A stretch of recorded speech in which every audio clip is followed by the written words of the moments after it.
Here, in this harsh world, is where our story begins. We are alone, struggling to survive, until we learn to communicate with one another. Now we can hunt as a team and survive together. It takes 15,000 years to come up with the next writer here, recording our knowledge on cave walls. But there's only one small problem. When we moved, the recorded knowledge stayed behind. Now let's move ahead to ancient Egypt, because something is about to happen here that will change the future forever. This unknown Egyptian pounding reeds flat is inventing papyrus, a sort of paper. Papyrus in turn creates better record keeping for plans, designs, and unfortunately, taxes. But it also brings with it the dawn of great civilizations. At this point, each civilization has its own form of writing, which none of the others can understand. But the Phoenicians, who trade with all of them, have a solution. They create a simple common alphabet adaptable to most languages. Remember how easy it was to learn your ABCs? Thank the Phoenicians. They invented them. The ancient Greeks were great inventors of the future. First, they established public schools. Then they began teaching an intriguing new subject called mathematics. And with math comes mechanical technology and the birth of a high-tech life we enjoy today. With lessons learned from the Greeks, the Romans created a powerful empire. To move their armies around, they built a system of roads all over the known world. Rome built the first World Wide Web, and it's leading us into the future. But then we hit a roadblock. Rome falls, and the great libraries of Alexandria and Egypt is burned. Much of our learning is destroyed, lost forever. Or so we think.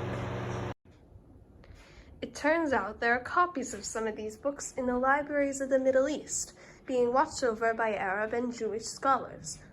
Call it the first backup system. The books are saved, and with them our dreams of the future. In the meantime, here in Europe, monks toil endlessly recording books by hand. But that is about to change. In 1450, Gutenberg invents the movable type printing press. Now, knowledge can travel as fast as these new books, and travel they do. Books make it easier to invent the future in every field, and the result is an incredible explosion in innovation we call the Renaissance.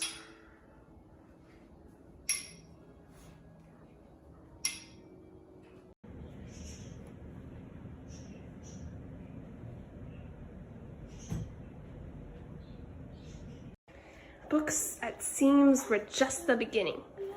Now, communication technology races headlong into the future.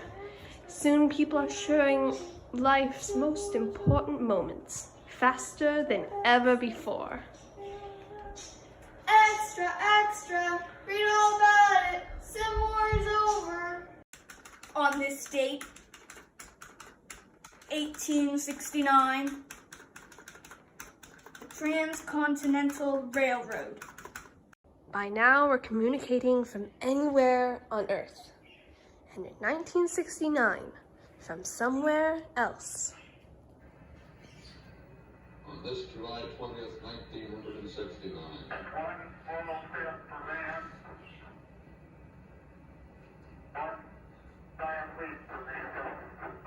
To send a man to the moon, we had to invent a new language, spoken not by man, but by computers.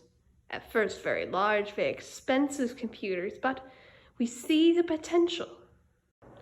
What if everyone could have one of these amazing machines in their own house? There's just one small problem. They're as big as a house. The solution comes in, of all places, a garage in California. Young people with a passion for shaping the future put the power of the computer in everyone's hands. Together, we form a super network that glows with billions of interactions. And once again, we stand on the brink of a new renaissance.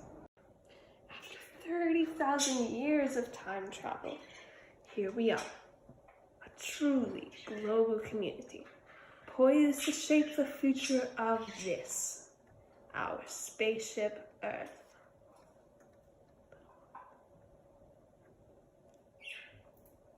The end, or should I say the beginning, Of your future.